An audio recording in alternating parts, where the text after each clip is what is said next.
So it's with a heavy heart that I called our regular meeting together.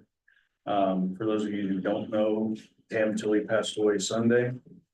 Tom Tilley was our council member and Tam was one of our was part of our fire department.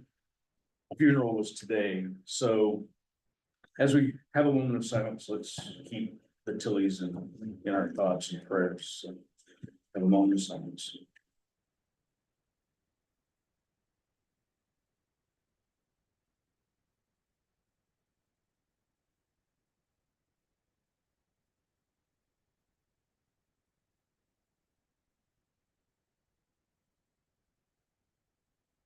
Amen. All right, we've had a request last minute to pull the police report out of the consent agenda and make it an agenda item tonight. So I need a motion to amend the agenda. Second. Scott makes a motion, Jimmy seconds, all in favor? Unanimous. Okay, now I need a motion to approve the agenda as amended. Scott makes the motion, Mike seconds, all in favor, unanimous. All right, now I need a motion to approve the consent agenda. Scott makes the motion, Jimmy seconds. Unanimous. We do not have an attorney's report that I'm aware of, and our attorney's not with us, so we're gonna go ahead and move into the public hearing section of the meeting. Rules for speaking in favor of or against will be the name and address where the speaker lives. Who the speaker, well, name and address, and we're gonna limit it to 5 minutes total for each side, so use your time wisely. Do what? Oh, is it 10? I'm sorry, 10 minutes. For each side. 10 total for each side, sorry, my mistake. If we even need that long, so. We will go ahead and begin with the zoning text amendment for tree preservation in town.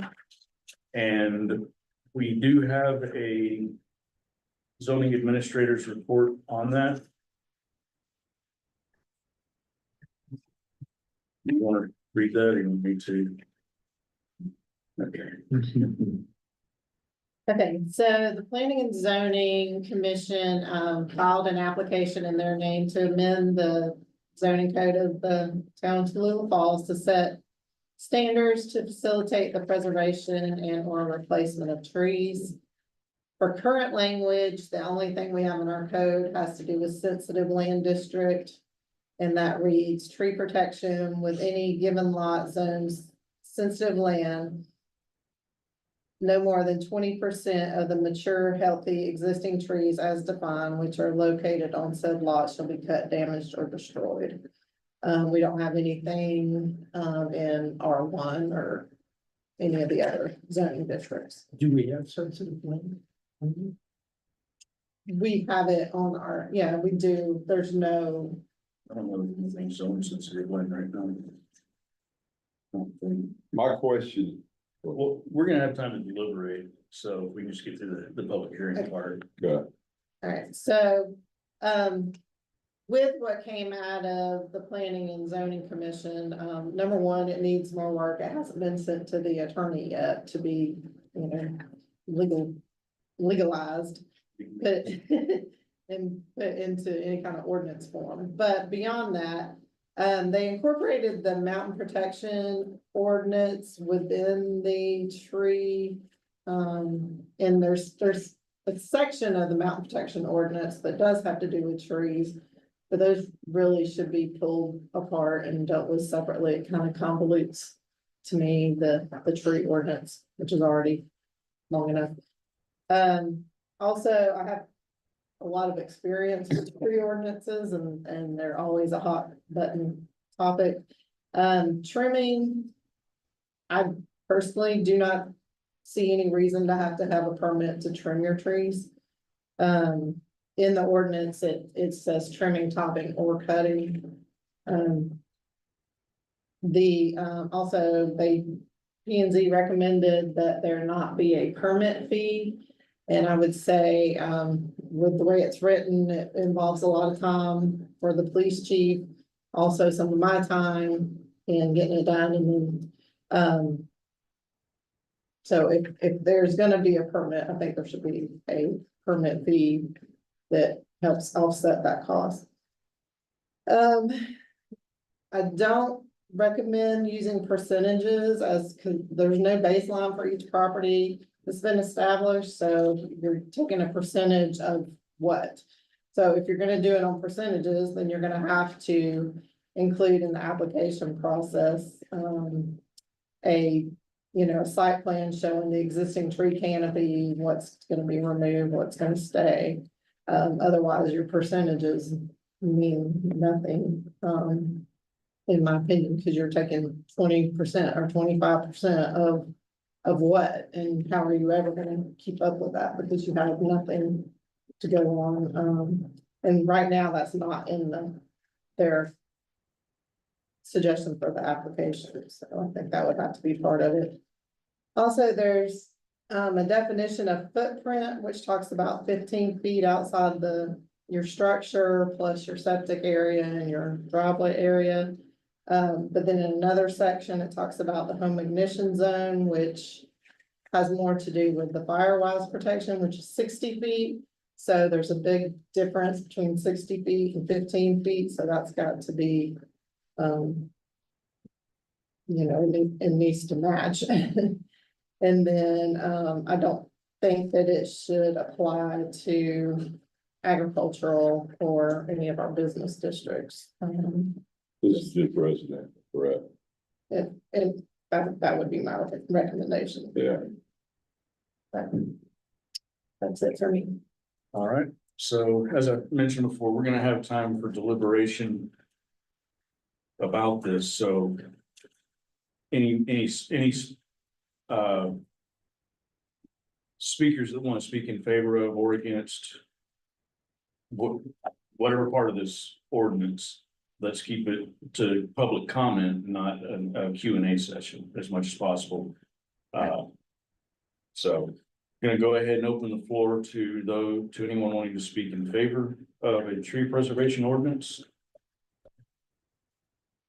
Mary Beth Hughes, 455 River Street. I mean, I'm definitely in favor of a tree ordinance. But it seems difficult to say anything specific about what Linda just said, because it seems like that there's some nebulous things that need to be ironed out.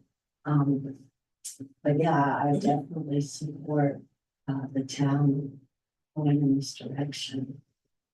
I'm just kind of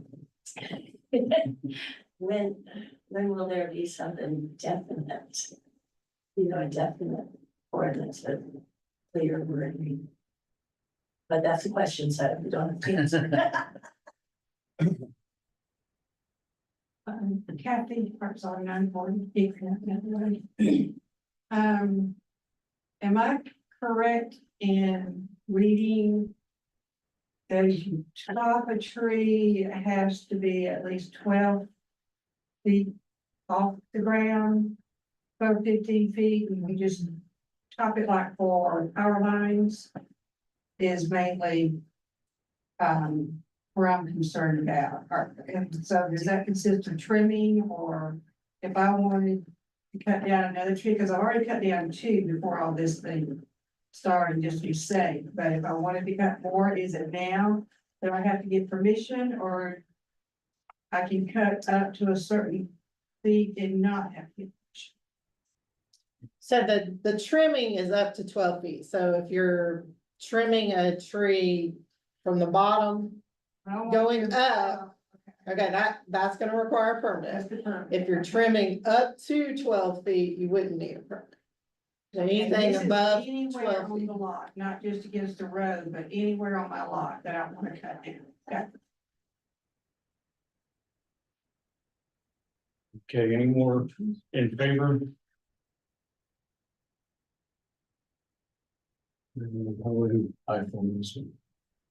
Anyone online that wishes to speak in favor? All right, I'm gonna take that as a no. We'll go ahead and close out comment period for those in favor and open the floor to those opposed.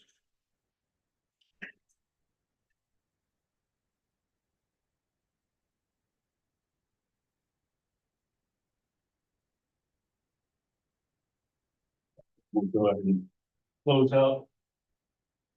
So bring hands up on Yeah. online just in case. All right, we'll go ahead and close out the comments for those opposed. Opposed to even having an ordinance. Hmm. Well. Let's go on to the public hearing for zoning Okay, or for the amendment on home occupations. And then we'll come back and deliberate about the in under new business, so. okay. All right, now, I believe that we put in the request to change, to address the zoning on home-based businesses, Kind of. because there's, I brought it up, but P and Z took up the application, More. so it's so, in their name. so just for a little bit of background on it, oh, so it's in their name, okay.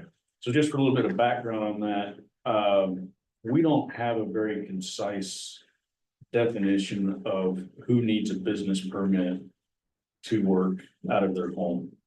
And that's kind of the impetus for the discussion from Linda's side.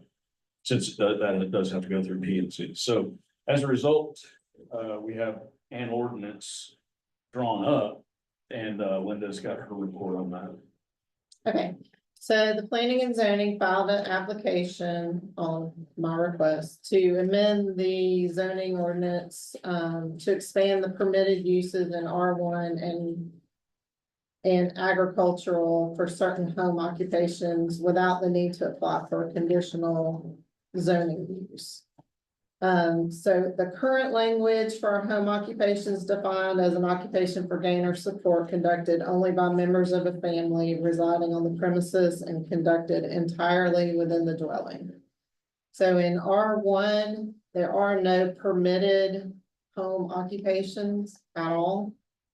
Under conditional uses, and this is summarized, but under conditional uses, so you would have to ask for a conditional zoning to do this. You can have a home occupation within a principal building by persons residing on the premises, provided that no more than 30% of the floor area is used for such purpose. Automobile repair facilities are excluded. Noise generated businesses would require a noise resistant fence or green buffer area. Kindergartens, nursery schools, and daycare centers serving not more than 10 with an enclosed outdoor play area as a conditional use, and then a public and semi-public uses after consideration of traffic and noise. In agricultural, the permitted uses, livestock, poultry houses for family use only, and roadside stands for the sale of farm products. Any agricultural or horticultural use with distance consideration, so it depends on how close you are to another residence and the road. And then conditional uses, churches and cemeteries, home occupations, greenhouses and nurseries, parks, playgrounds, and other recreational facilities. So from what's been drawn up by the attorney and what's been recommended by the Planning and Zoning Commission, the only things that I see that could be a little problematic is if we want to include home-based daycares in the permitted and not have to go under a conditional use, then I think that would be permissible. I know it wasn't necessarily something the planning and zoning wanted to see, but I think the number could be established, and you know, if you had a grandma that's keeping, you know, several kids or whatever, or mom that's stay-at-home mom that's keeping kids at their home, you know, I think that probably already happens in a lot of places in residential areas. So I think that's something that we should consider. And then let's see. And then under for agricultural, the same thing, home-based daycares under permitted use. And then they have prohibited and under the agricultural, the removing of land, or they had prohibited landscaping, nursery or greenhouse operations. And I think that's an agricultural use, so I would say to remove that prohibition on that.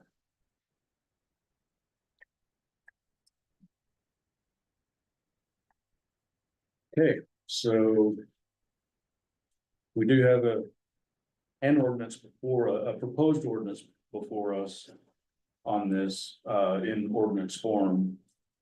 So I don't know how widely that was spread around before tonight. But, we'll go ahead and open the floor for those wanting to speak in favor of this ordinance as presented. And we will have 10 minutes for that.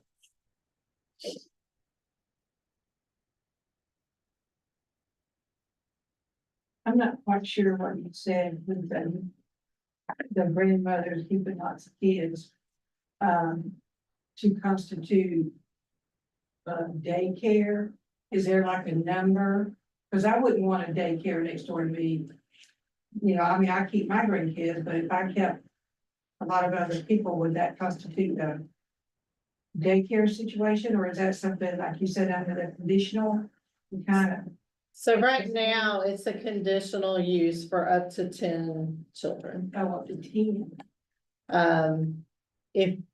If the council wants to consider, you know, a smaller number or something as a permitted use to not have to go and get a conditional use zoning for home-based daycare, kindergartens and daycare centers would still, under my recommendation, need to have conditional zoning. So that conditional could be like you ask the neighbors what they would want. Conditional zoning would be, you have to make an application, it has to be advertised.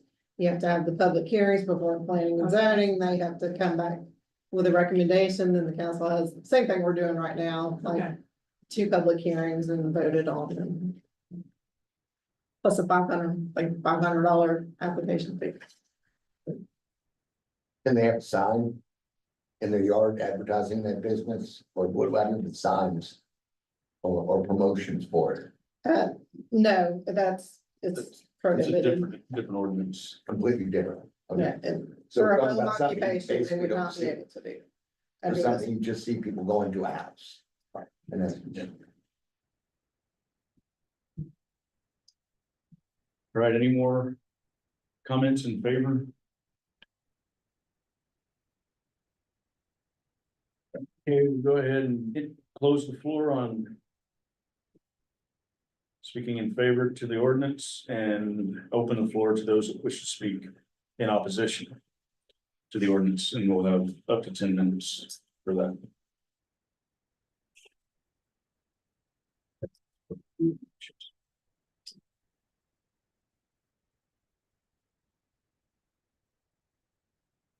All right, not seeing anybody wishing to speak in opposition, we'll go ahead and close the floor on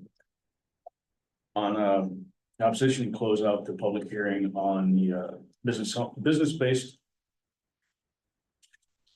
home occupations. And then we have no old business, so we'll go ahead and move on to deliberation and discussion on the recommendation for the tree preservation ordinance. And this is where Jimmy. I'm very hesitant when you're getting into trees on a person's private property and telling them what to do.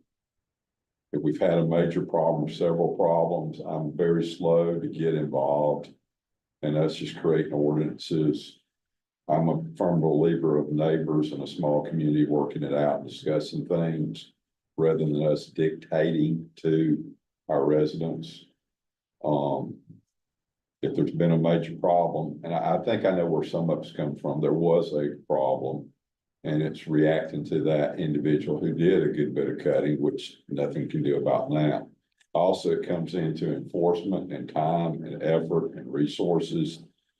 I feel like in a community of our size, we could be neighborly and proper enough to take care of our trees unless I'm wrong on it. So from a personal standpoint of individual property owners and what they can do on their property, I'm a little bit very reserved to say, let's do an ordinance. Respecting individual property owners and the rights to do what they want to on their property. Again, in good conscience, talking with the neighbors, being a good neighbor, working it out among individuals in a community of our size versus us mandating government. This is the ordinance. So I'm slow to move toward an ordinance. That's just a personal opinion. Respecting individual property owners to trim their trees using good judgment without us telling them this, and this, and really having not a monitor system, but they could still do whatever they want to, and then, it falls back on them. So I see it as a problem as an enforcement. I see it as, unless it's been a major, other than one incident, which I think it's responding to, which, I feel bad for those folks. I'd hate to do an ordinance on a reactionary basis. I'm in agreement, with Jimmy, I think it's an overreach. I don't see why we need that in this community. I'm not a fan of it. I think we're stepping into areas where we shouldn't. And, I think we've got to be careful, what we feel we're going to control. If this is first, what's next? And I think we're setting a precedence, and I'm not a fan of that at all. When it comes to new builds, we could have restrictions there. If they take down so many trees, they replace them with new trees when the building is done, something like that. But existing properties, a homeowner should be able to do within reason what they need to do. And if it is affecting a neighbor, if I had my neighbor's house near me and I was concerned about his tree leaning my way, then we just talk about it and figure it out. But I think that we're all better served having those kind of discussions and not involving town government. So that's where I'm at. Besides that clear cutting that took place, are there other incidences where residents have complained about a neighbor cutting down a tree? I've never received one. I don't know if Linda has. So I don't really see why this is needed. To me, it's been a lot of extra time for planning and zoning that, why? Yeah, if there hadn't been a problem in the past among the neighbors, or somebody moving in and developing a single home. It wouldn't need to be addressed if it hadn't been a problem. That's what I like about the small town approach. Right. Right. Yeah, go ahead. All right, well, we've seen it happen one time in our town, just in the last few years. Mhm. As a person that's living beside it, I would hate for anyone to have their neighbor's property be completely clear cut. Jimmy, I appreciate what you're saying. I wish that that was the reality of our small town. It's not. It hasn't shown that that's the reality of our small town. I think that the town needs to have an ordinance about this. I think it does need to be looked at carefully. Do we want what happened before previously to happen again? I would say no. I wouldn't want any property owner to have that happen beside them. So, it's happened one time. Yeah, it'd be great to think that it won't happen again, but if you don't put something in place to prevent it from happening again, there is a high chance, a high probability that it will happen again.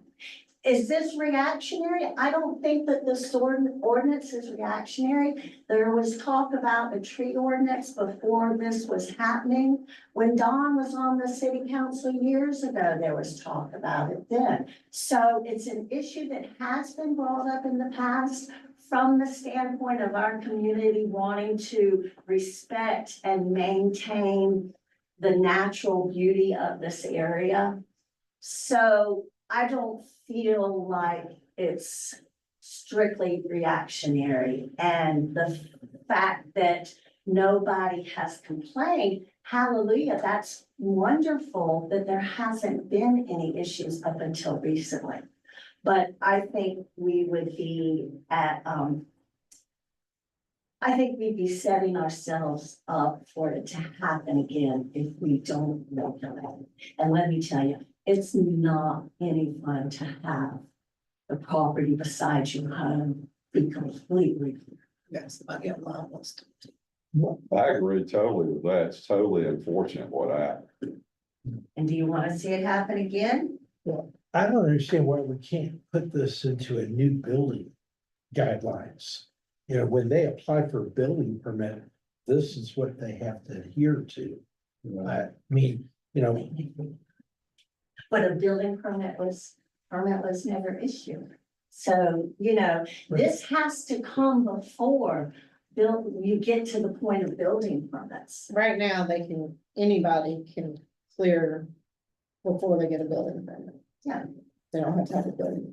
So that's a different way to tackle that, is to require a building permit before. before anything else is But, you done. know, but that's a moot point. I mean, you know, if you only have it attached to a building permit, then, you know, then the property owner could say, oh, okay, well, we'll do all this before we get the building permit. So that's. No, if you made it, Sense. No, if you made it a condition of, Right. you Yeah. can't cut until you Yeah. have a. the permit The building is the first step. That would before they do prevent what anything happens. else. What you're saying. Yeah. Well, Might be an option. We have someone online that would like to speak, so. Go ahead. Thanks, Mayor. This is Clint Irving. Can you all hear me? All right, just a few points I wanted to bring up. It's interesting how kind of like revisionist history goes, so I'll give the other side of the tale. The clear cutting that happened was in reaction to a proposed tree ordinance that we felt was going to violate our personal property rights. We don't have to get into it. I just want to let you know that was our side of it.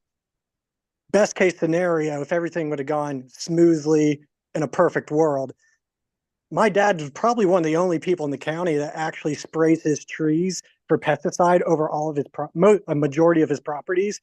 Loves trees. Kind of funny that it ended up being this way and he's being painted as something else that he's not, but that's a different point. I just want to say, as far as the revisionist history goes, the clear cutting was in reaction to a proposed tree ordinance that was about to lock down a development. That all being set aside, I think I don't want to be an alarmist here, but being one of probably the largest family property owners in the city, I personally own 30 acres of residential. And I'm the one that got a call saying, Clint, they're going to do a tree ordinance again. Have you considered going up and cutting all the trees so you can do a development 20 years from now? And I told him I did not want to do that.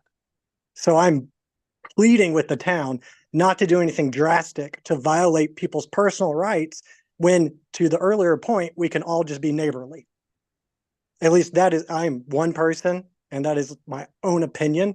But as owner, again, of 30 acres on Hickory Nut Mountain, I have no desire to cut those trees down. It's the last thing I want to do. Thank you. silent and frequently, frequently. Science last legs. So. What I'm hearing from the council is.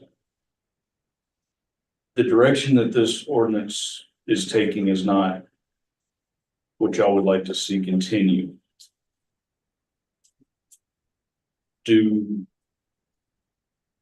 So we've got a couple options. Planning and zoning's made a recommendation.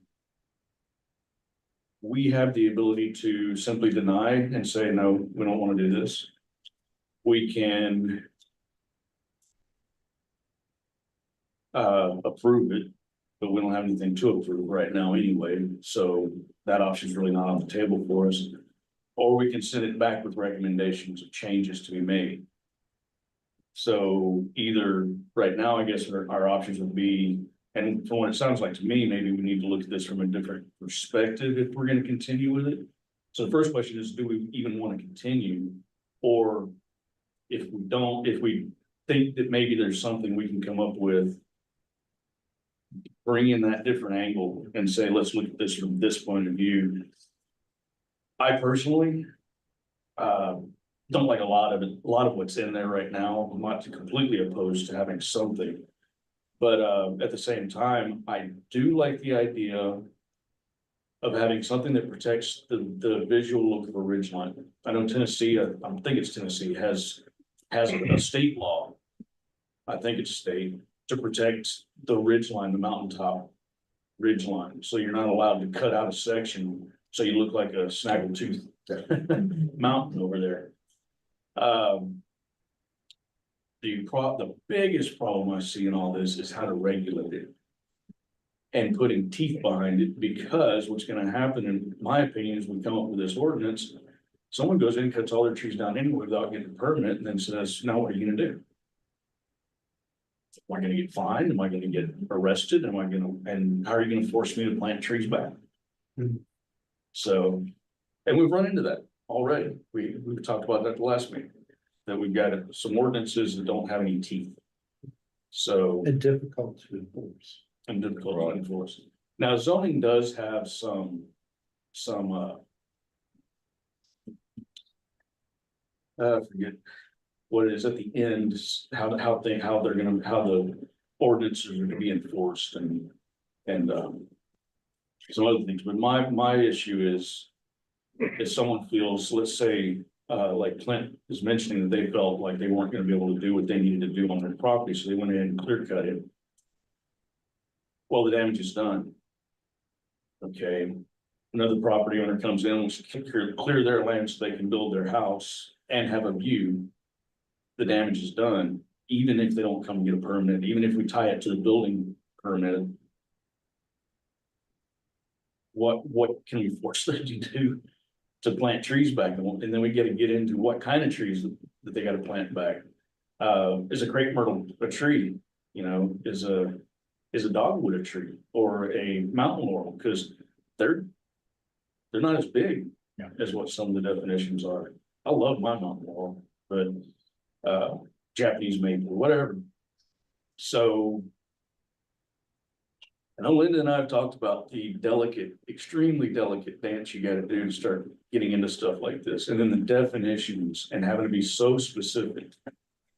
And like she was saying, if you base it on percentages, well, where are we drawing those lines? Okay, so right now I've got 1 acre of land that has, let's say 100 trees on it. I cut 10 of them down because I'm allowed to cut 10% by the ordinance, or 20%, whatever. Let's say I take 10 down now. I sell it. Next guy comes in, he didn't know I cut 10 trees down. Now he gets cut 10 trees. Where does that end? So, you know, you're kind of, this is gonna be a tough one if we want to continue with it. Just so we're all aware, it's gonna be very difficult. Plus, like Linda's saying, a lot of this doesn't need to apply to the agricultural zoning, because right now, the Forestry Service is harvesting trees in an agricultural area in town. So people do have tree farms. They need to be allowed to do that, be able to cut those trees down. So the question before the council is, first of all, do we want to continue looking at what we can do for a tree ordinance or not? I personally say no. No. That's just me. Depends on how much land's involved. You know, if you're talking about one lot, no problem, but if you have 2 or 3 continuous lots. That might be an issue, but it becomes a different animal. Compared to one individual, one lot. Right. You know, you have 5 or 6 lots that are together. That's a whole other proposition in so many ways. But like was mentioned a moment ago, So. So the question, the question right now is, do we wanna continue down this road, or do we just wanna go ahead and deny the application? And, if you wanna deny, then we'll need a motion to deny. I make a motion to deny just for the fact I've stated I want us to be neighbors, not dictators. Okay, we have a second. Scott makes a second. All in favor? Two, and you are opposed, are you voting opposed or abstaining? abstaining. Okay, Yeah, I think there's a lot more information that could be brought to this conversation. okay. Which means that this isn't ready to go any further, which might be opposed. Now this, we're not gonna say that zoning can't pick this up and keep working on it. Yeah, No, We're just saying we don't wanna go forward. with As- this. right, as, Well, yeah, yes, yeah, that's what I'm yeah, saying. right. Okay, so, yeah, yeah. okay, so we have a motion, we have a second. All in favor? 2, 3, okay. So this particular ordinance is now is being denied. Doesn't mean, like I said, planning and zoning can't look at this, and I may get Linda to pass along the idea of bringing in that other perspective. I would like And if they them do want to to talk about it. really look at that. I think, and again, the first step before anything's ever done to a property should start with a permit. You know, if it's a new build. And then, at that point, we've got something. And they should be given guidelines, that's what we expect.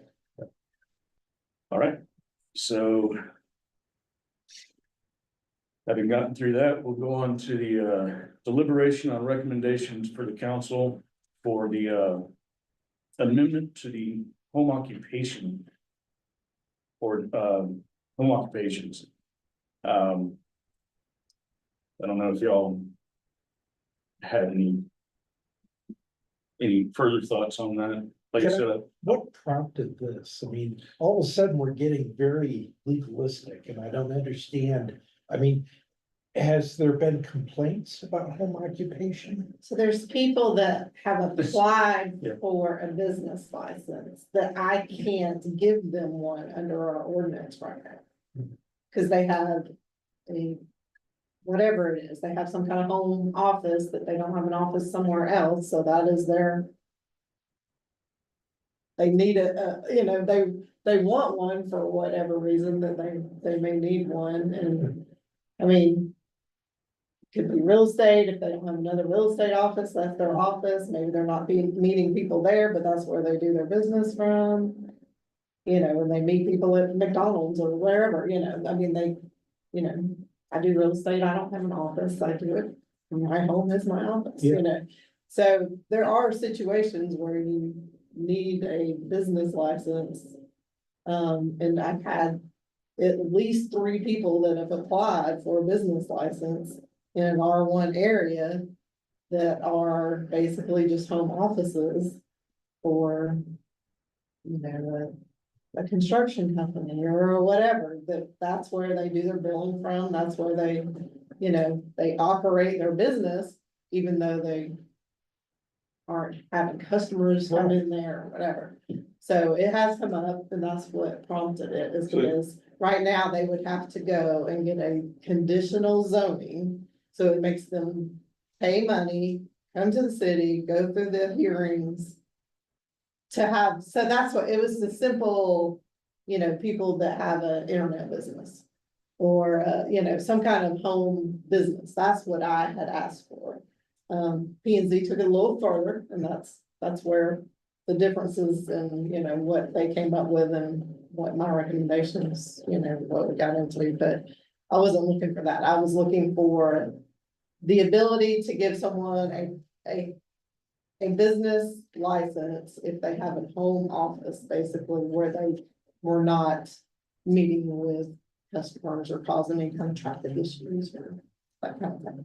See, I'm all for what you're saying, and then maybe we need to send this back to, and we clean it up for that. So much of people do work from home. And I don't want to penalize a homeowner from being able to work from home with the internet. I mean, that's just the state of how so much is done now, and that would be detrimental to, restricted to citizens. I don't think, like you said, you want a bunch of, like a daycare or a nursery or a bunch of traffic, but for someone that wants to conduct their business, like you're saying, that's not, I don't see that being a harm to the community. Yeah, and some of the conversations that we've had have also centered around knowing where the line is for who needs that permit. What turns it into a home-based business, in other words. So if I'm doing work for the cabinet shop, but I'm doing it in my home office, do I need to have a business license for that? I would think not. But then I'm doing my computer consulting work. And I'm sitting in my home base office, but I'm working with a client that's in Pennsylvania. So do consultants need to have a permit or a license? As opposed to the lady that I went and bought yarn from one time, I don't know if you remember her, she was selling yarn and knitting stuff in her basement. Yeah, down towards Clarksville. Down toward Clarksville. Went to her house, got some yarn and some needles and some other stuff. And she was running a business out of her basement, and people were coming to her place to do business. I think that's a clear definition. Yeah, they need a permit. Well, I think part of what we want to we may need to talk about is where that gray area is. Let's see if we can sharpen that line a little bit. Just so that people know if they need to come. It's $50 or 75. 50 for a business license for a year. It's not a big deal, and I wouldn't, if I need it, I'll get it. But I want to know where that line, I'd kind of like to know where that line is. And so if you're doing cabinet shop business and then you're doing consulting business, are you gonna need 2 permits? Yeah, well, that's the See, other, Again, I just think we're overreaching again. And that's, I'm really concerned about that. Now, when it comes to any business that now brings traffic to the house, no. right. I mean, I disagree with that, but if you're working on the phone and on a laptop. And have that's at what it. Linda was saying. Yeah, that's all I say. That's what I said, Yeah. what you're saying. Yeah. I have no problem with I'm that not part. even sure, I don't even think a permit should be needed at that point. If you're just doing business on the phone or via online, I mean, why do we have to have our hand out? Well, it's not necessarily a handout, because that barely covers the administrative costs to get it done, but there are reasons that I keep forgetting, because Linda makes really good points and I'll go, oh yeah, okay, that makes sense. And then I forget about it. But why do we need a business permit or business license, period? So maybe we need to nail that down a little bit better. Why do we require a business? I mean, I say like the construction company. That's their office. They say they don't meet with people there, but that's where they bill from. That's where, they invoice from, Sometimes they work for a government or somebody that wants to see their license and insurance. They don't have a license. If they can't get it from us, where are they supposed to get it from? So, I mean, they can, in that case, they would have a state license, but, there are some situations where, Harry August tried to get a business license and I had to deny it, but does that mean technically he wasn't supposed to be doing business in his house? Or does it mean, you know what I mean? That's a gray area then, because then if I can't give them the license to do it, does that mean they shouldn't be doing it? well, no, that's only because we don't require it. Well, no, It under should our be. license, under our ordinance, it is required to have a home occupation. If you're making money, the definition, what was the definition? An occupation for gain or support conducted only by members of the family residing in the premises and conducted entirely within the dwelling. Does the county offer business licenses? Yeah, within the county, not within the cities, Right. unless would a city have contracted? But we fall within the county. Yeah, they enforce it. No, I don't think they enforce it. I think our SDS doesn't even bring that up. So I don't know if that'd be anything they would be interested in. It's not to go after people to get revenue for the city. This is for the people that are coming to me that need- wanting or wanting a business license, you know, it's. And we're not hunting people down saying, are you doing business in your home? What about the situation, like, let's say a roofer? 2 trucks, a tar truck, and the employees meet at their home before they take off. Does that still fit within a small roofing company? No, not under this ordinance, that wouldn't be authorized.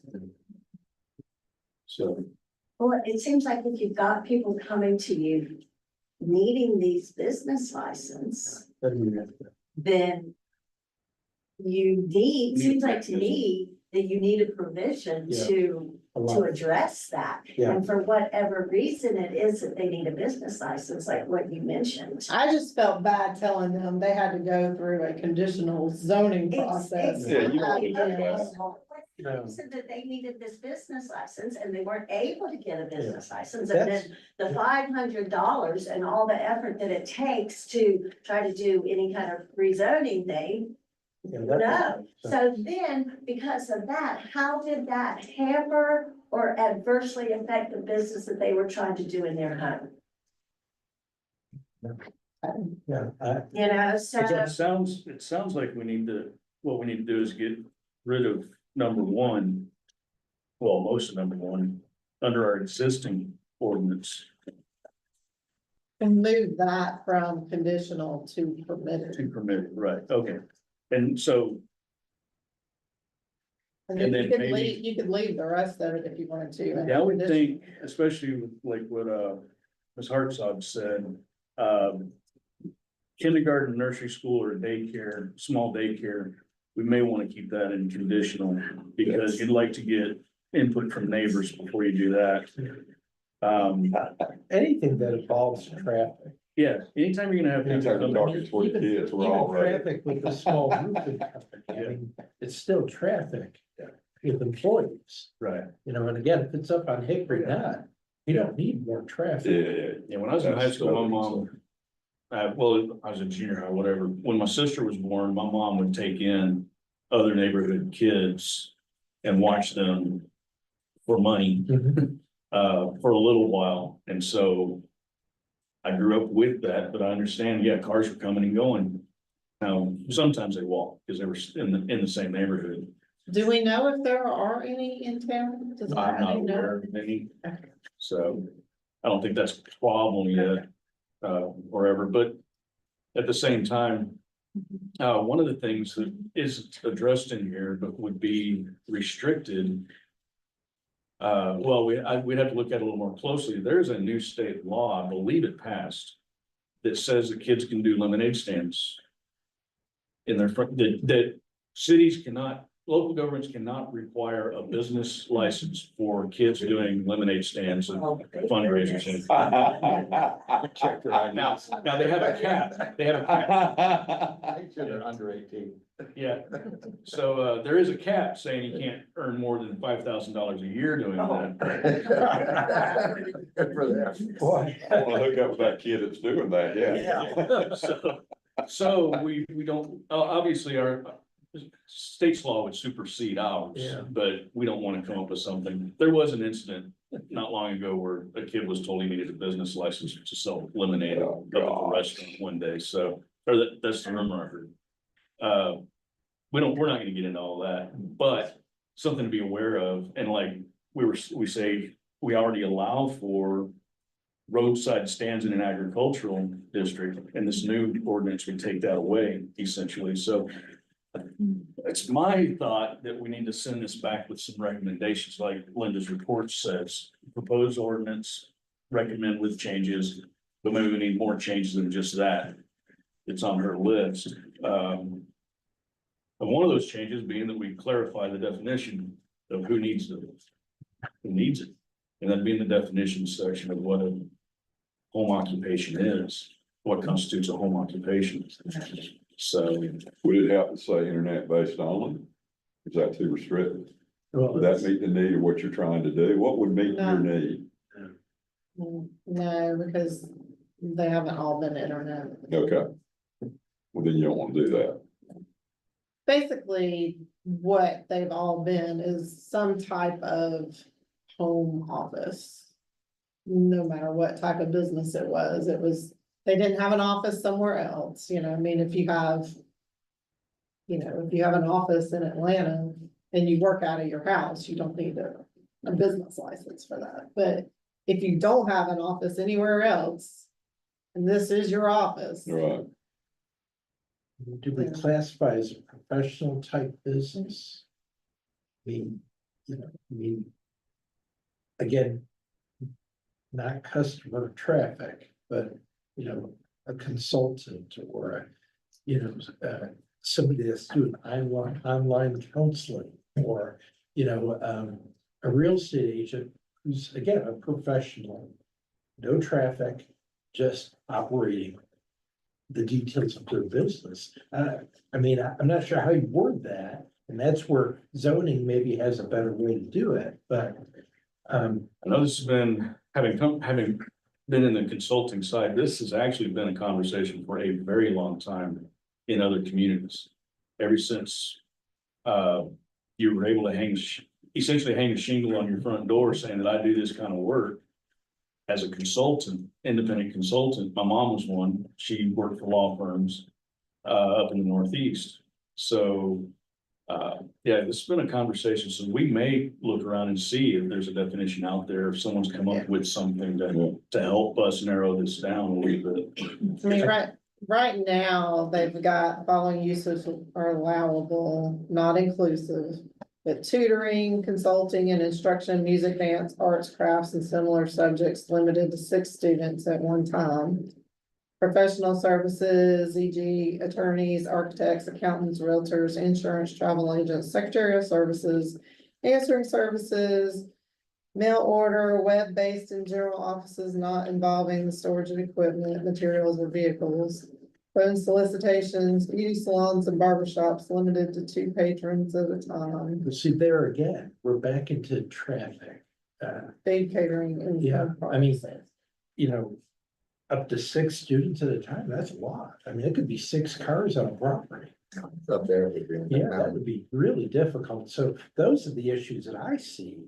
But somebody, again, just running their, the behind the scenes operation of their home, I don't see. And the biggest issue is volume of traffic for the Yes. community. Yeah. Yeah, and again, we're not equipped for that kind of traffic. Not to mention, if you've got 6 students or 6 That's 6 additional customers, cars. well, not just cars, but then it's additional demands on our water system. And that opens up a whole different thing. If each one needs to use the restroom and, we don't have the infrastructure to support that kind of traffic. You bring up a really good point. So maybe that, Health department may have something to say about some of this, but they don't. That's weird. but maybe instead of 6 for the daycare or any of that, maybe it's 1 or 2 Yeah. or something, like that. Yeah. Maybe Yeah. there's some consideration And to have again, it, because let's be real, people are gonna do it. Right. If Oh, you don't put it absolutely. in there, they're gonna do it anyway. Yeah. So you either put a reasonable, number in there that won't create a problem. And again, it's their off-street parking shall be provided. So the traffic can be handled without hazard or undue congestion in the neighborhood. That's really important, but do we get even more specific? Off-street parking should be provided for up to 3 cars or a max of 2 cars or, Yeah, I'd be careful on that one, because like in my case, if I were to have a customer show up, I could only probably park 1 other vehicle in my driveway. and I don't have space to expand at all. So if So you I just would- say it has to be off-site parking, then I think it would depend on how much parking you have available. So like he may only be able to have one person at a time where, you know, Kathy may be able to have three You get or five. something. You get 5 in that driveway. But So you She could do keeps 20 kids, so she got it. it. Again, I now have and I thank you for a better understanding why it's needed. I thought we were interfering and really No. what we're doing is providing filling a desire or a need. And I'm all for that. If that's what our community wants, then so be it. But I think this isn't written yet to what we need. I think there has to be some changes. And whether we make recommendations or we just send the whole thing back, that's whatever you think is best. But if we send it back, they didn't know what we want to change. That's what they're gonna Send it ask. back. Yeah, they're gonna ask You you know, we got to give them a recommendation, it's like, this is what we didn't agree with, either we accept it and say, let's move forward with as it is, or say, let's move forward, clean this up. What do you see from your experience that needs cleaning up? Number one, A. So we need to decide the number, if we're gonna allow any kind of instructional, dance, daycare, any of that, what, if there's a number, what is the number? I think that's one thing that they're not gonna know what y'all are thinking as far as, Well, it sounds like 1 or 2 cars, not number of kids, but 1 or 2 cars. I think the issue is I mean, that's it. the traffic. Am I wrong on that? No, Volume of that's my cars? biggest concern. I think the number of, like, if you're doing a daycare, you might wanna restrict. The number, we already restricted to 10, conditional, it's up to 10. up to 10.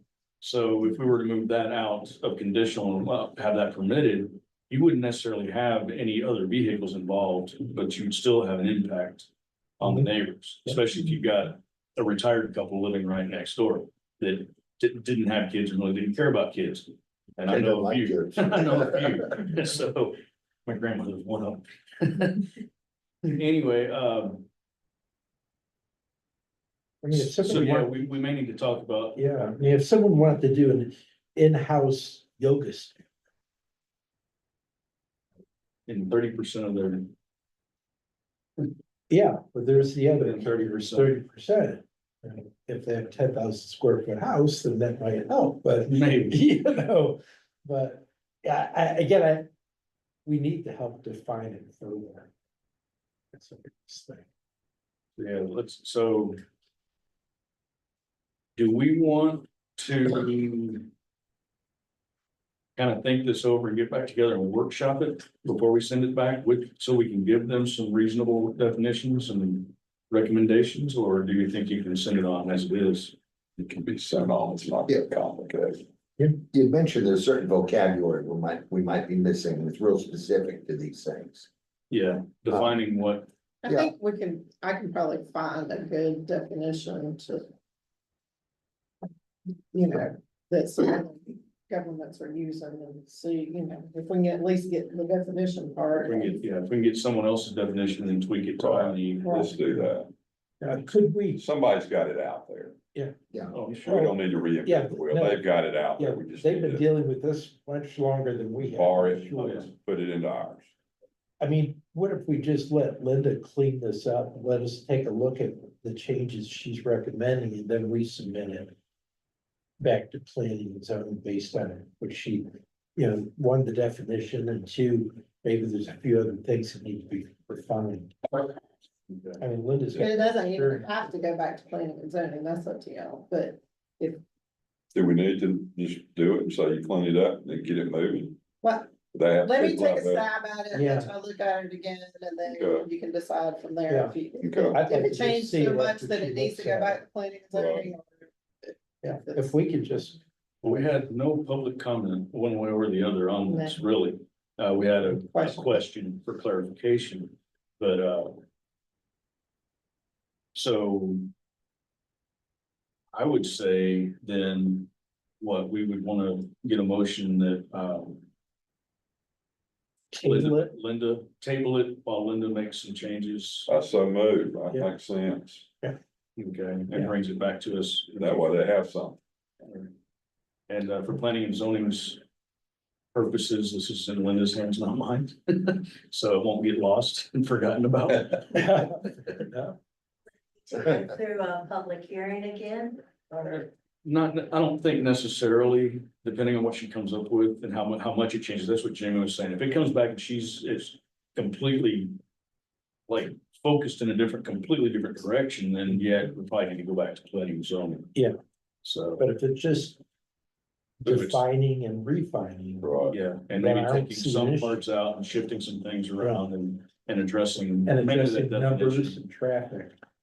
And hitting the high points. And there's probably something out there that's already done. So Yeah. we I'll can take a look look. at that. Good. Okay, so Jamie makes the Make a motion, motion. Scott seconds, all in favor, unanimous, all right. The final, well, I'll do this, Tanya, you need to leave at 8, right? Or by 8, okay, I'm gonna go ahead and move her discussion up now. We'll go ahead and, I'm not sure what the discussion's about. I'm guessing it's from her police report, something about the charger and the new police department, so. First, actually, the first update on the police department. I haven't seen anything, so I didn't know what was going on. I've been waiting for some, well. It's a lot of waiting, 'cause everybody's busy, and so, I've seen no interest from the original designer that we're gonna work with in going forward. We were looking at another, who was an engineering team that would have a designer or something. We were gonna ask and see if maybe they wanted to take on that part of the project. Do you wanna let maybe Tanya take the wheel and I then mean, bring I'd be us more than back? happy. I know quite a few people that I can reach out to that have companies that, If it keeps it moving, then I think I mean, we've been playing with this building for 2 years, Yeah, longer than that, actually. longer than that, Yeah. so. I just wanna see it continue to move forward. I'm just thinking like, we would have more time if we were to get somebody in here and, look at it. Yeah, because what we're, this first step is to come up with the design idea, the concept.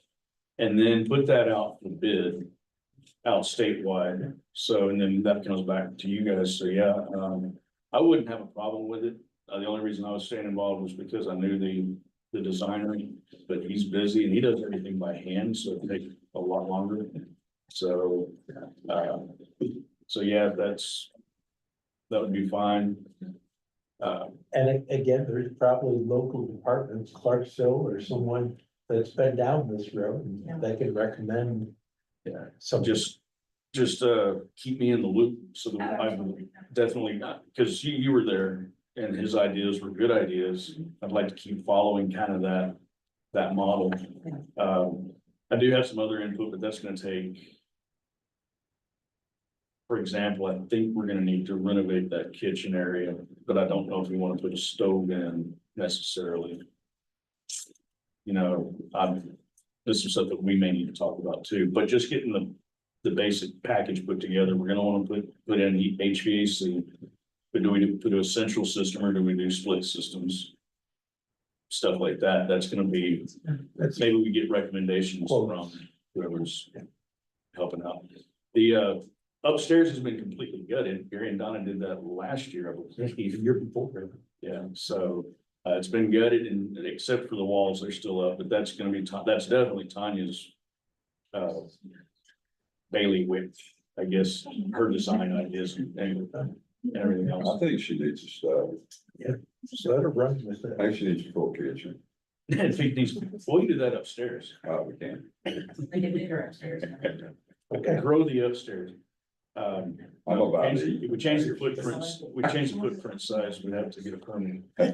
Are you okay with that? Will you take the lead? Absolutely. All right. Tom Brown. Mike there, sitting in the car with me, we'll get it done. He's, He's not listening. yeah, he's missing it, but, it's public safety or. You keep on reading, Mike, there's something that's working.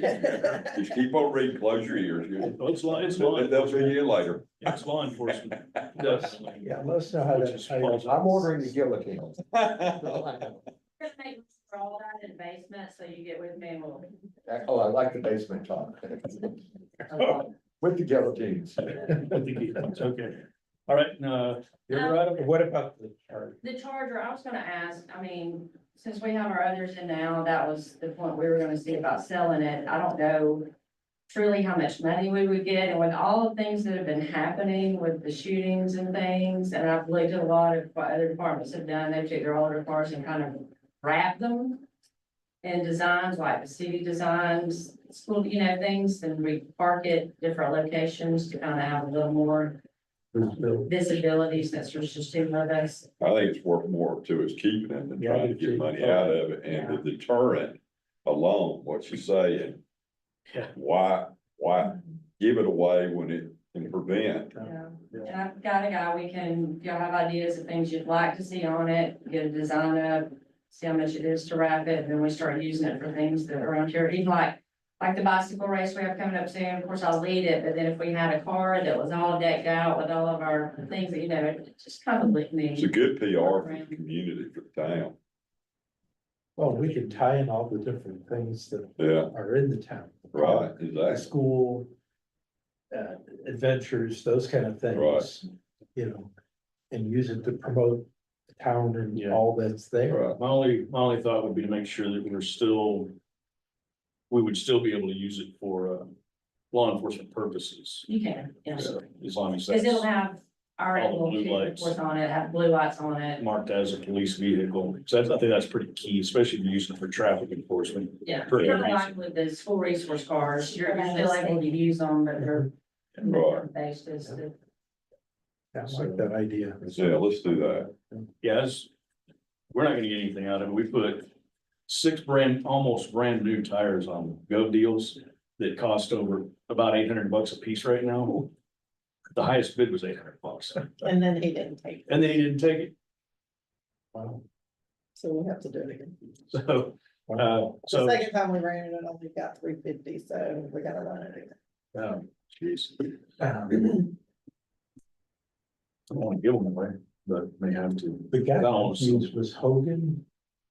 Yeah, Have Hogan, or it's actually just saw him the other day, or, the guy that helped do our last orders, Hilton, they're both kind of work together, so whichever. Great. There's some designs y'all wanna kind of throw out there, or something you'd like to see on it, or we can get something together, bring it back and let y'all vote on what you'd like. well, good crew. And then we'll look Not at- blank it out. Go too crazy. Needs to be a billboard. Yeah. Don't be too crazy. Yeah, So. All right, well, if that's all for that, we can go on and we'll move on to the noise ordinance. thank you very much. Yeah, no problem. This has come to us because well, several residents and planning and zoning requested that we look at creating a noise ordinance or amending the noise ordinance that we've got. And y'all said, yeah, y'all were on board, so we have more in draft something. Now, this is the first draft. And I've not really had time to read through it. So basically what I was expecting, I don't know if this does it. Yeah, 7 AM to 7 PM. The one thing.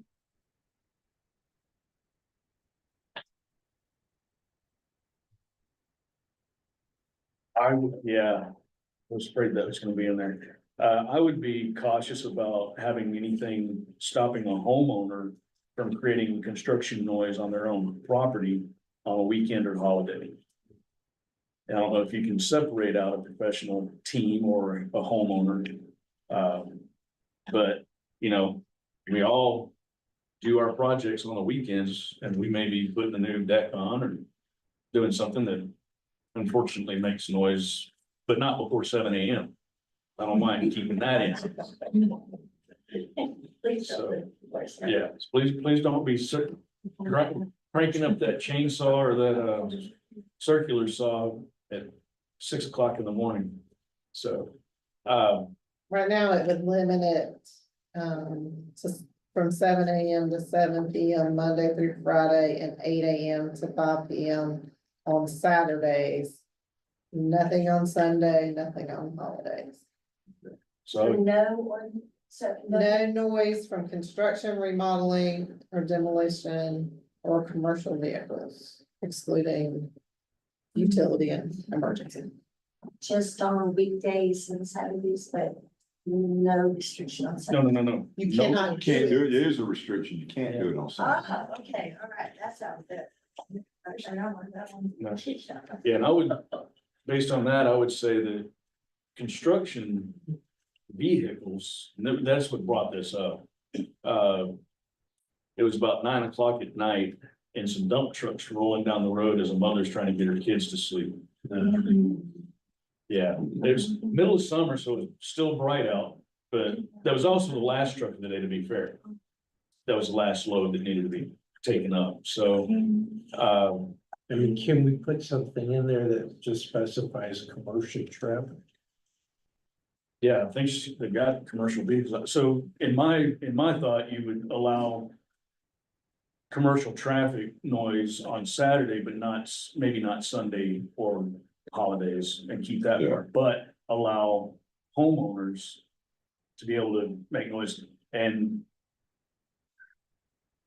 I would keep it 7 to 7 all days. I wouldn't reduce it down to 5, because not all the homeowners are gonna have their projects finished by 5 because they're not professionals. I can't tell you how many times I've been laying out in the driveway working on one of my vehicles, and it's 11 o'clock at night. It's No, not making cleaner that noise. way, it's simpler. So just keep 7 it to 7 to 7. Yeah. Monday through Monday through Saturday. And then, That's very reasonable. and then allow for home. I don't know how we word that.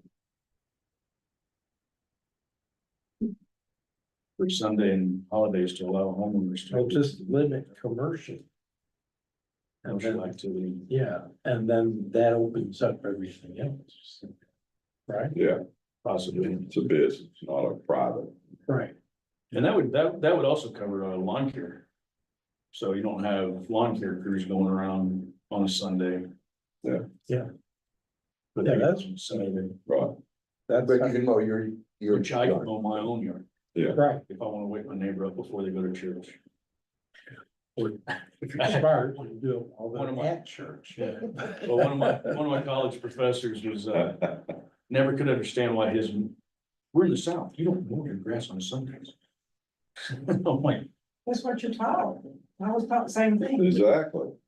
So, I was like, well, apparently I grew up too close to the city, because that was the only day I had to mow the grass. Church was. Because I was working Saturday, Yeah, yeah, Sunday's a day of rest. my day of rest was Monday. You eat at Chick-fil-A, learn your lesson, buddy. There you have it.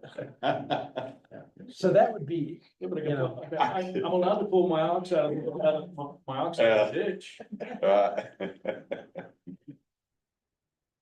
Right. Anyway, if we could just specify commercial, then that would, I think, take care of everything. so do we want to I can get with Warren and just bring it, just get bring it it back? revised and bring Bring it it back. back. Okay, so we'll just, we'll revise it, bring it back, so we'll table it. And, I'm gonna say for 1 month.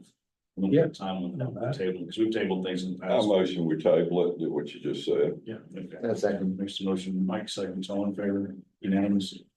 Can I have a question? Is there any provision in the noise ordinance, in regards to noisy neighbors? Are these, There. I think in our existing. The existing ordinance, there is one already? yeah, something about What is that? what is reasonable. I don't have it. If the house is shaking from the base, yeah, you can call on. Okay, it's 10:05, we have a noise ordinance at 10, I don't know if I it don't think has there's a, time on it, but it has that if it's being more more. Something to do with reasonable limits. Word reasonable's in there, I think, Who's the judge?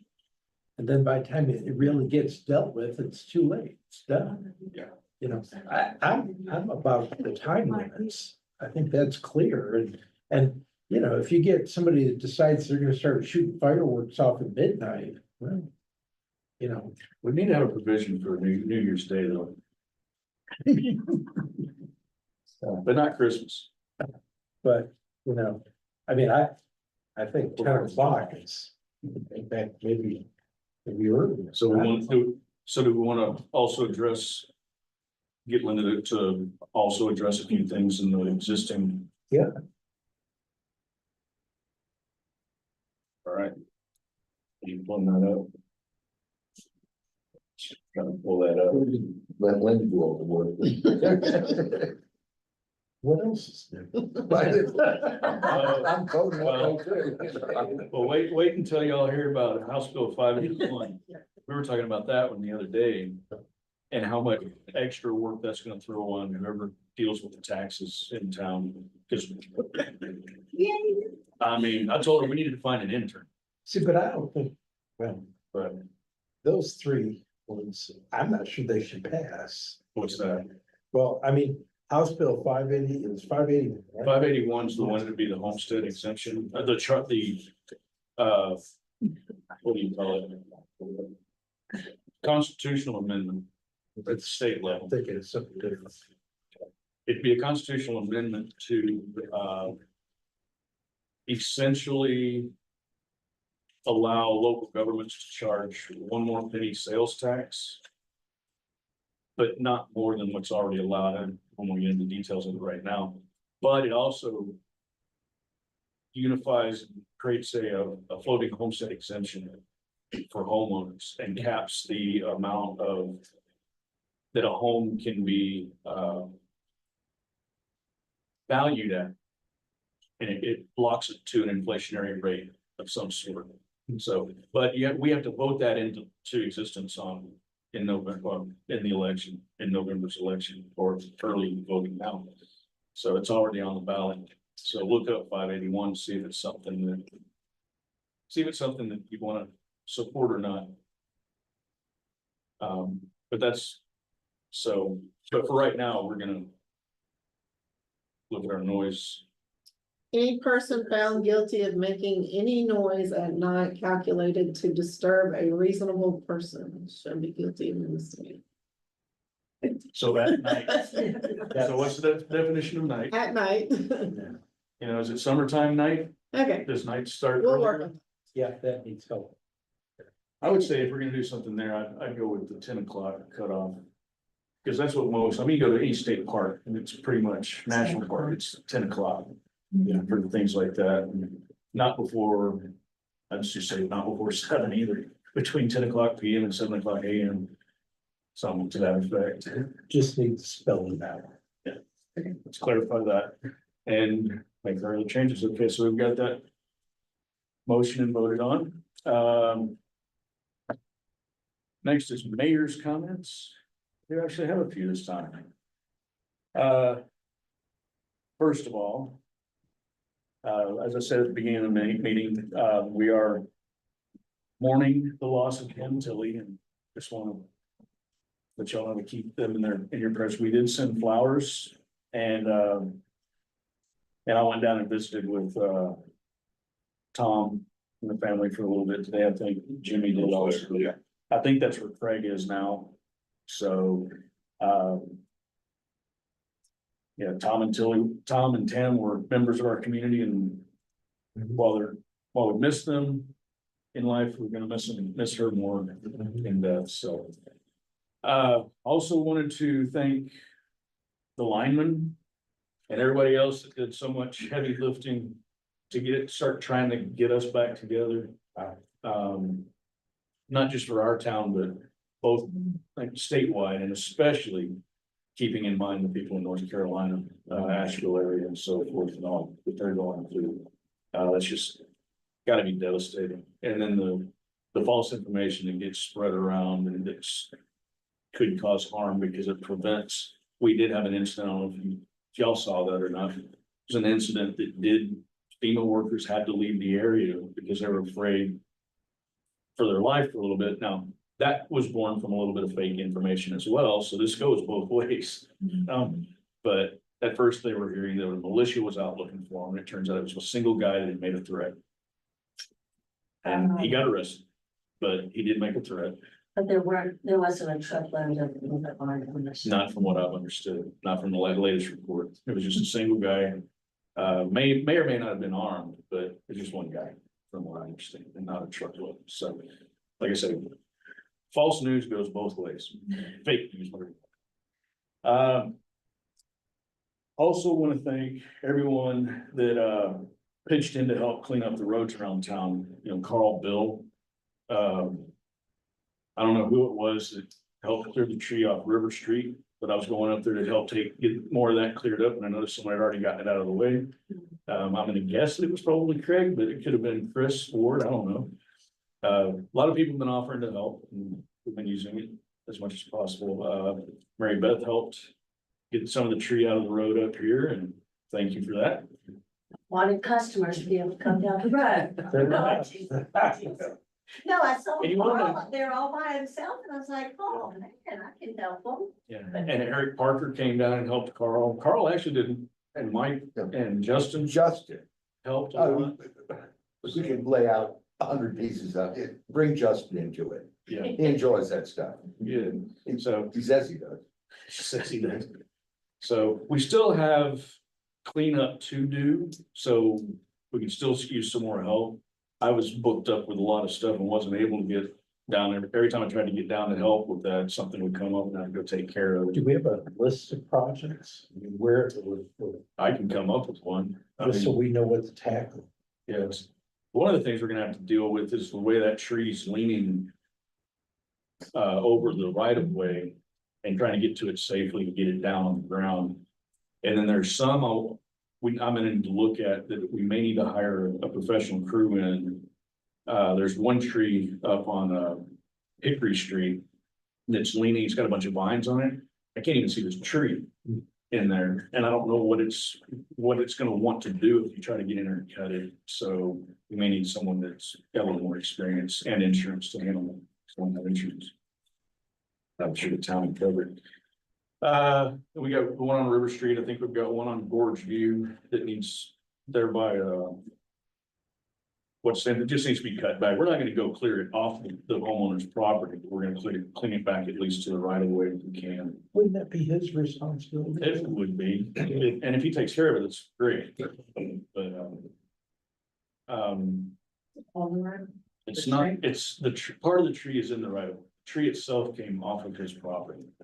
And this one up here came off of Larry's property, so. And there are more coming. So. Georgia Power has pitched the idea that, if we're willing to pay for it, they'd like to put all those lines underground. Will we pay for it, the town? Pay for it? So, Wow.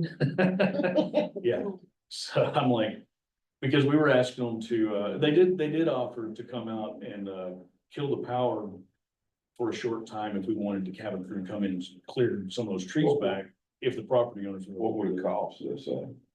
They didn't say. Do we have any funds available to do that? Oh, right now, I would say no, unless we could redefine it somehow.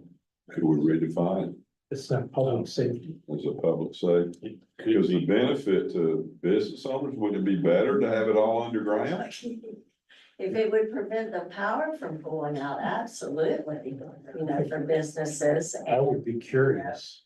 residents. I Figure wouldn't just they have totally in mind. dismiss it. We may have to, but I wouldn't totally dismiss it, because I think the more you can bury and maintain power, the better for everybody. Well, yeah, the problem we well, have. better is for them also, that means they've got less Yeah. costs down the road. And maybe a middle ground, maybe a bargaining thing. at Oval. Yeah. Say, we'll chip in this if you'll do this, Right. you know, The problem would be one of the problems would be staring down the barrel at would be they would want to bore it and bore to put the lines in like they did around Tororo Circle. The problem is that the company that was putting in the gas main in town went bankrupt right over here. Just trying to get down Main Street. So. Really? Yeah, the first company that had did that project went bankrupt at this rock, the split in the road there. So we got hard rock in this town. And they went through, I think, 3 drill bits trying to get across there at Bluegrass. So keep that in mind. They may bid it, they may say it's gonna cost you $500,000 to do it. It may come in at closer to $1 million by the time the cost overruns and everything else is going. So I'm not trying to dismiss it. I'm just saying, let's at least be aware that we do face that. we got a bunch of rock. Well, here's another. If we were to pursue something like that, or at least consider the possibility, could you run a new water line at the same time? It'd be unnecessary. We already have a 6-inch water line already over there, Okay, but we dug it in. So that means there may be the possibility that if we were able to dig it in, then we could get Georgia Power to go back into that same ditch. which will keep the cost down considerably. I just don't know how deep it has to be. The gas line has to be 13 inches has to be covered by 13 inches of soil. And then there's a certain amount of feet or whatever that it has to be between the electric lines and water lines. Possibly, Yeah, because I was You've been dealing looking with at that. I've been dealing with that. Yeah, so we ran it separate. And there may be enough room to have a separate ditch. But we do have, culverts over there for stormwater, which actually might benefit us because we need to probably replace a lot of them. They're steel corrugated and those things. That's one of the best intended worst consequences that ever happened. I would like to see us pursue it just to the point of, Try getting a price on it. Yeah. And see what we might be looking. see how serious they really are. But if they approached us, then let's at least see what they're thinking. Right. Yeah, it was their idea. He didn't really approach me with it. We were talking about other things and I made a comment about cutting the trees back. And he said we'd have to get property owner's permission and everything else. Is like, yeah, I could probably get it for the first row. But look how tall and how far back you'd have to go to prevent any tree from hitting those power lines. And that's when he said, well, what if we bury it? He's like, "Oh, okay. So, but from the conversation, he didn't come right out and say it, but it was pretty clear they would expect us to pay for it to be our benefit. So we'd have to. So I'll look into it. We'll see if we can redefine it and We've got none to lose. Just right. see where they. see where we go. Okay. That wasn't meant to be a mayor's comment, but hey. I also want to throw out a thanks to the Lake Raven Association. They made a $1,000 donation to the fire department. Because we were part of those that responded at the Max's fire a month or so ago. And they were so tickled that we saved the structure and confined it to just the kitchen area. They put on a barbecue for us and raised money. I think they were selling $25 a plate or something. And that's part of the money. So about 5 fire departments got a check.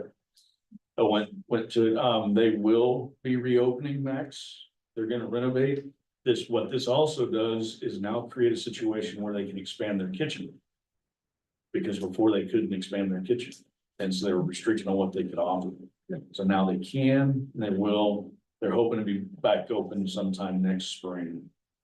So anyways, It used to be Louis on the Lake, to anyone that doesn't know. It's Louis on the Lake, now it's Max's, and then there's So it started underneath. it started in the kitchen. The one, the official report, I've not seen the official report, there was a conjecture by one of the firefighters that they think one of the ovens may have been on. And but they're brand new ovens, and so it shouldn't have been a malfunction of the equipment. So they don't, but I don't know, like I said, that's conjecture by one firefighter. Did they get a bit of damage in it? Do I? So did it get a bit of damage? Yeah, it did enough damage to the kitchen area, but it did stay in that back corner on this side of the building, so it didn't affect the restaurant side. Didn't harm them. There's smoke damages and water damage in the other areas, and smoke damage is such a pain in the neck to get rid of. That's how Serve Pro makes all their money, is trying to get rid of smoke damage and some water damage, So so. they're gonna change their name to Smoke on the Water. Yeah, leave that out of the comment. I'm sorry. Yeah, so. We started with a dad joke. and we ended with a dad joke. Well, we're not quite done yet, so. Running too long. Well, it was right in the sky. There were flames shooting up out of that roof at one point. Yeah. So I was over there. Okay, I don't really have any other comments. I just want to thank Mike publicly. He filled in for the town at a chamber function Oh, yeah. in Habersham. Did a real good job. Had a write up on his comments. And it was very promotional of the town. And I'm grateful for Mike doing that. I genuinely, my pleasure, you know, talking positive about this county and what to do. Yeah. it was Give me a few more years. I enjoyed it anytime I can do that, I'd be glad to. So, if there's nothing else from the council, we'll open the floor to public comments. Going back to the lines, there are some power lines, they're not hot, but they're coming from the pole right here, the one that was leaning. That's running from the pole over to my building, and how do I go about getting somebody to take those down, or do we need to do it ourselves since they're not hot? But it's just kind of, it's a little unnerving to The pole see. that was leaning didn't have any power. That was all telecom. So is there gonna be someone that's gonna come back to take those lines down? Because what they did is they replaced. I think didn't they replace? No, I think if you go look, they somehow tied it to the other pole that didn't lean. It's new, that Georgia Power just put in, Well, there's these wires that are hanging down there. down like where Maria works. Yes, Over going that section. over to the building, and if we're responsible for Yeah, I'm doing not, something about it, then I sure. need to know that, or someone. yeah, let me reach out to my contact at Georgia Power and see what their opinion is on that, because I don't know sometimes who owns the line from the transformer to the building. And a lot of times Georgia Power, when you're building new construction or getting new service put in, I think they run those lines. I don't know if they charge you for it, but then after that, I can't get them, doesn't bother me, trees growing around mine. It's not a big deal, but my neighbor's is leaning on mine. So I'm like, well, is that my responsibility, his responsibility, Georgia Power's responsibility? And these are power lines, but in your case, I'll reach out to Georgia Power, see what their thought is, and I'll reach out to Windstream. I don't think you would have anything from True Vista coming across, because I don't think they offer service in town, but I'm not certain about that. But I don't think you'd have it over there. I think it would have been Windstream. But those lines, if they're telecom lines, you need to make sure that someone doesn't need them for internet before you take them down. Just like, there's like two of them, and they're just really sagging, and, I'm just kind of been waiting for someone to come and deal with them, but.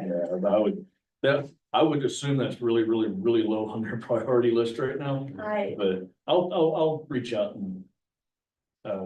He's supposed to be taking me out to lunch sometime. I'll kind of nudge, hey.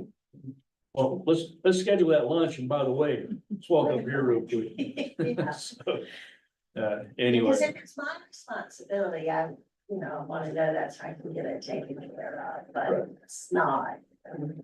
okay, I guess I would just need to know that too. So thank you. no problem. Anything else? Anyone else? Anyone online? No, iPhone user went away. All right, then I'll take a motion to adjourn. Jimmy makes the motion, Scott seconds, all in favor, unanimous. Oh, by the way, no executive session. Even though the meeting went a little longer than I was anticipating, but it was a good.